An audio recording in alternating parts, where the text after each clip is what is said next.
Okay, so this is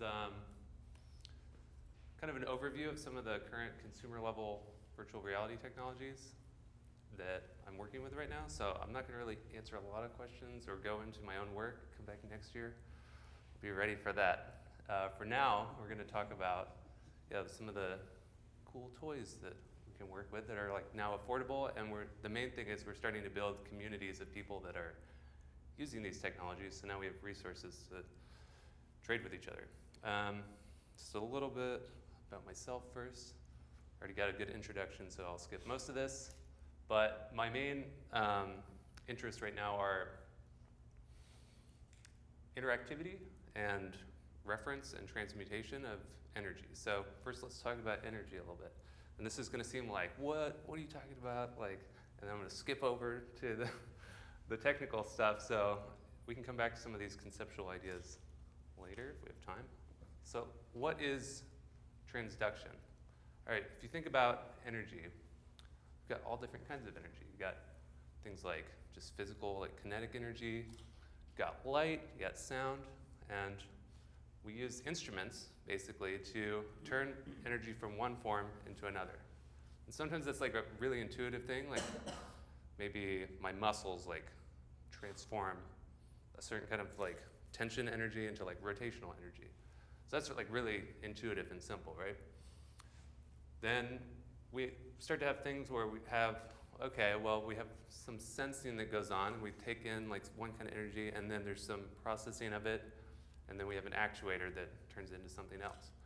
Okay, that's still, maybe you can see like there's some sort of like linear correlation, or there's some direct representation between the input and the output. Okay, but so those are easy. But then we have this whole big problem with quantifying energy. And we're basically turning it into data, right? Or like numbers. And we might think like, oh yeah, that's fine. Yeah, you just measure it, and then you like process that measurement, and then you have an output based on that measurement. It's like, no, it's not fine.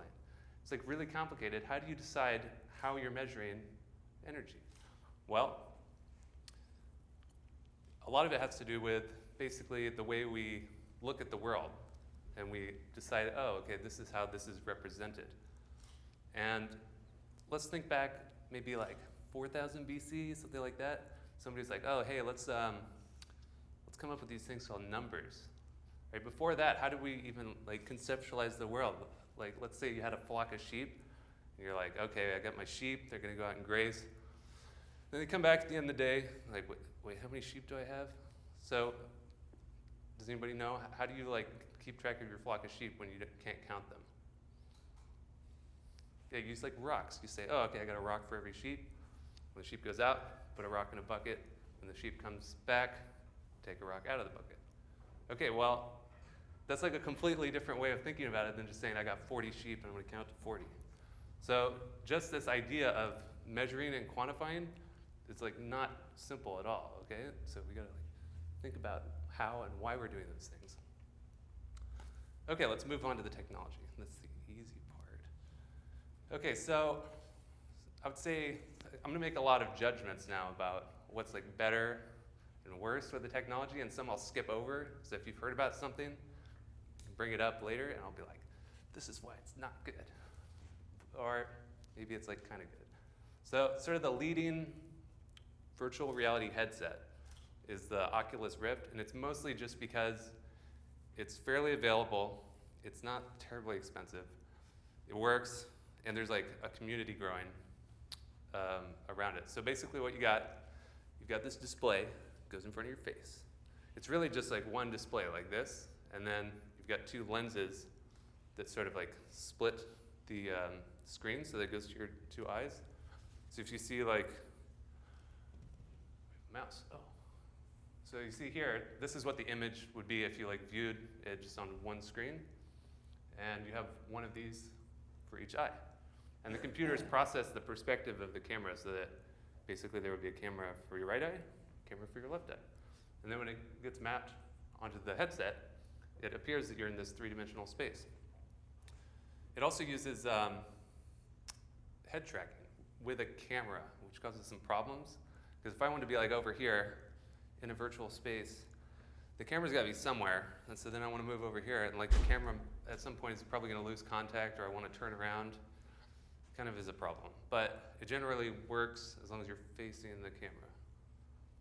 And why do you need head tracking? Well, it makes a big difference when you can like turn your head and then like the 3D world turns around like on the headset. It makes you feel like much more immersed in the space, and like if you can move and look around at something, and it's mapping the position of your head in the space properly, or at least close enough that it has a very powerful effect on your mind when you like feel like your head is like controlling the camera. Like you don't think about, oh, my head's controlling the camera. You think, oh, I'm inside of this world. Okay, so there's two other sort of main headsets that are kind of available. This is fairly new, Razer OS VR. Now Razer is a company that you may know, they mostly make like gaming keyboard and mice. And then they got like involved with some of this virtual reality stuff, and they're like making all these weird devices. Well, a handful of weird devices. So they were like, okay, Oculus Rift, that's cool, but it's like this proprietary system that one company is making. Oh, and by the way, Oculus Rift got bought out by Facebook. So they were probably like, ugh, Facebook. Like, let's do something that we don't have to rely on a proprietary system. Let's just build sort of the specs for a system and then give it to the community. And then everybody will sort of like use it, and the community will develop the headset. So basically they've like released specs and like sort of a developer kit for just people to start like putting things together on their own. And this is related to Google Cardboard, which again, there's some other similar headsets that have the same model. They're like, well, you don't need to buy the whole headset. You just buy sort of this mount with the lenses, and then you stick your phone in it. And then your phone acts as the display, and you even can do some of the tracking with like the camera on your phone. And then the headset just sort of like holds it in the right position in front of your face, so you get virtual reality. You can also do this related topic, which is augmented reality. So let's say like, maybe you're like, okay, you've been talking for like 7 minutes already. What is virtual reality? I forgot. Like, even though it's been around for like decades now. Basically, the idea is you have sort of a 3D constructed world, and you're placing the user inside of it, and you want to increase immersion to the level that you actually feel like you're inside of that world, and that you have like some sort of control over what's going on there.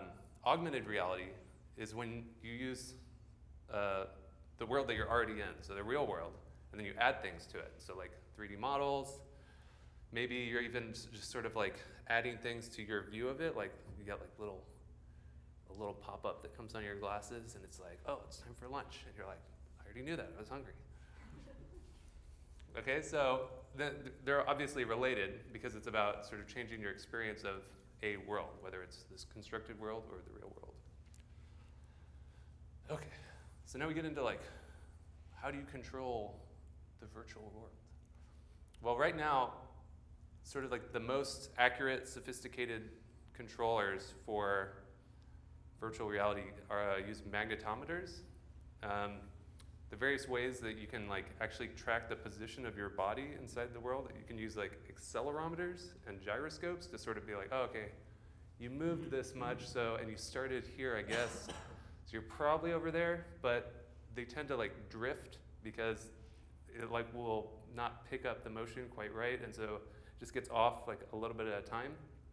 And then eventually you're like, you think you're over here, the computer thinks you're over there. It's a mess. So what these devices do is you have sort of a base station that generates a magnetic field, which you can imagine is probably not humongous because you can't just like start filling up rooms full of magnetic fields. You could start causing problems. And then the controllers sense their orientation to those magnetic fields. And then in the case of the Razer Hydra, again, Razer is getting involved, they have wires basically that transmit the information back to the computer. And then they have like little buttons and joysticks on them. So the things that you can't get just out of like this kind of motion or whatever, which, yeah, doesn't that look like fun? You can have like a little more nuanced motion, and you don't have to get into things like tracking all your fingers and whatever else you got growing out of your hand. So there's this other company called Sixth Sense, and you see it's in parentheses on the Hydra. Basically, they developed this controller system, then they got bought out by Hydra, or the distribution and production was handled by Hydra. Handled by Razer. The device is the Hydra, sorry. So there's this newer version of it called the STEM system, and this is all being done by Sixth Sense. I have the sense that they're trying to, again, get somebody to handle the production side of it, because that, if you don't know, like mass producing things, it's really expensive. And like, you don't just call up China and say, hey, make my device, I'll send you the designs. No, it costs like thousands of dollars to like handle all the customs, and you have to like hire all these lawyers. So I think they're trying not to keep spending money on that, they just want to do the development.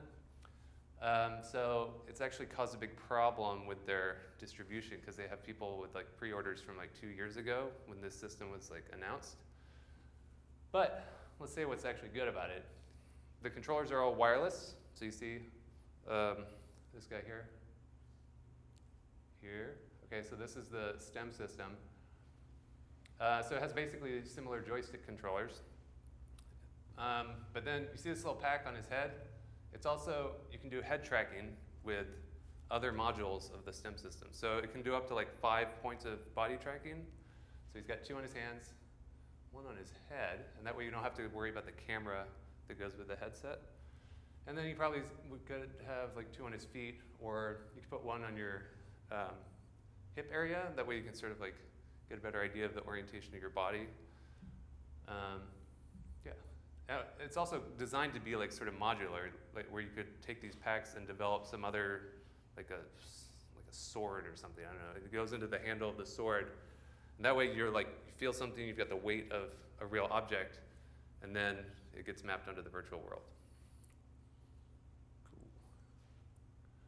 Okay, so there's some other options. We'll skim over these. There's the Kinect camera that's been around for a long time. Like, how many years now? Like 10 years now? It's crazy. A little less than that. Basically, it uses infrared projection of light and then an infrared camera.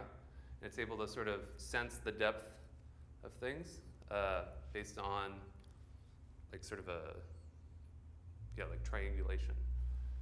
That's good. The problem is, okay, let's say it's tracking my body, right? And like I want to feel immersed into space. And the camera's there. Now all of a sudden I go like this, and like the camera's like, oh yeah, you have 1 arm, because it can't see your other arm. So you get into this big problem of like, you always have to move in certain ways and like make sure your arms aren't at your side too much. Else it loses track of you, right? And you don't want to like be in the virtual world and then all of a sudden your like arm disappears. It sort of ruins the immersion. It's getting better though. Then we have Prio VR. This is actually pretty promising, but it's basically like the STEM system, but it's designed for having more points on your body. And you can see this guy here. Ooh. So he's got like probably about a dozen points, and then it like maps into this tough looking alien dude. This is good. The problem is it's designed for like a lot more motion of your body, and that's why you'd want to like track all these points. But then if you have a headset on, it's really difficult to get like wireless virtual reality headset, because then you need like a big battery strapped to your back, and like some sort of like high definition video wireless transmitter.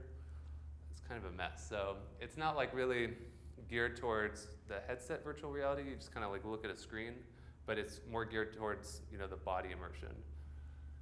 All right, then we also have Control VR. That's basically similar to the Prio VR, so we'll skip over that. And then Leap Motion VR. That's basically, it's kind of a cross between the Kinect and maybe like the STEM system. Basically what you do is you have this little thing called the Leap Motion. It's like the Kinect. It's got infrared lights, infrared camera. It can track depth and sort of like discern shapes from like your hands versus like the ceiling above your hands. And it's designed to sit flat on the table, and you like wave your hands over it, and then you program the computer to react to that. But instead, you can like stick it on the front of your head-mounted display. And now what you've got is you've got a camera with the same view as basically what you're seeing in the headset. So it's a little bit like the augmented reality, where it's like sort of representational of like this real world and sort of like your interaction with it in the virtual world. So you see, basically it's tracking this guy's hands, and then it's mapping these sort of skeletal virtual hands that could be used to control something. Okay, so let's talk about as an art instrument, what could we do with this? Okay, so it's like really good to feel immersed inside of the piece that you're performing in any kind of art, right? You want to like feel like you have a connection with the art since you're the one creating it, whether that's confrontational or sort of like a cooperative mode where you're like cooperating with the system. So just sort of using virtual reality as a blanket, like, yes, let's integrate the performer directly into the world rather than sort of having this like veil that disconnects them. And then just the technology is progressing towards having like more immediate feedback, which really just means like you can make a motion and feel like you're having a direct, cause and effect on the world, virtual world. We're hoping to see things become more cross-platform just for the sake of like logistics. Basically the system I'm building, it runs on my computer, and if I wanted to make sure it ran on every computer, I could like send it to you and you've got the same devices and it would just run. That's like a big headache. It's gonna get better, but for now, it's like most people are just developing on one system. But at least you can share like, oh, I developed these tools that run with these devices, and then I can send them to you, and then it'll help you develop your system. And we don't really have any like performance practice. And this is probably the biggest problem I think with like just creating a system that like creates art. You gotta learn how to use it and then establish a dialogue with the system itself. You can't just be like, cool, makes cool sound, makes a pretty picture. You gotta like actually engage with it, okay? And so that's why we need this sort of field to keep growing. We need to like engage with the field and the systems that are in the field. And then just ergonomics, just for the sake of like, some of these systems you think, okay, I've got this camera and I'm going like this. If you go like this for more than like 5 minutes, it actually becomes really painful. So we want systems that don't like force you to do awkward body motions, because that just like lowers the level of immersion. Okay. So my future goals are sort of using these systems to get past this problem of like, oh, okay, we make a motion, and then we capture the data, and then we do all this crazy stuff to the data, and then we spit out magic. It's like, no, I kind of want to get back to the idea of like, okay, if I touch something, I'm converting my energy into like some sort of force upon it. And I want to get past the point where it's like, we're mapping all the numbers, and we're like coming up with these cool sort of like physical models of space. It's like, that's not what I want to feel and like how I want to engage with a system. I want to just feel like I'm turning one sort of energy into another sort of energy. And then also just increasing the ways that we can interact with things. Okay, have you ever gone to a show and somebody's like sitting behind a laptop? There's all this like crazy sound and there's like crazy visuals, and you're like, wow, sounds and looks great, but like, what is this person doing? They're just sitting behind a laptop. Or have you ever seen performances that are about people waving their arms around? It's like at a certain point, okay, you're like, yeah, cool. It's mapping your body onto the art, and that's great. And then you like take a step back and you're like, and there's also somebody waving their arms around like a maniac. Okay, I want to get past that and turn it more into, no, it's like somebody engaging with the world. And then just when you start to think about, okay, we've got the virtual world, we can map our body in it, we can map our sort of context for experiencing it into this virtual world. You don't think about like, what can I do with this controller? You think about, what would you do in a world where you could like do anything? Like, I could have lasers shoot at dinosaurs and they like blow up and like candy flies out. That's possible. okay? Like we're not just like, oh, I'm gonna wiggle my fingers and then that controls some oscillators. Like, okay, well, like I can do anything. And then also there's just coming up with new ways to dramatize performance. If you're more concerned with like turning energy into energy and not concerned with numbers and like, yeah, we're like, we've got the data and it's in the box and we want to get it out of the box, then it starts to make like just a more engaging, or more opportunity for engaging drama. Oh, thank you.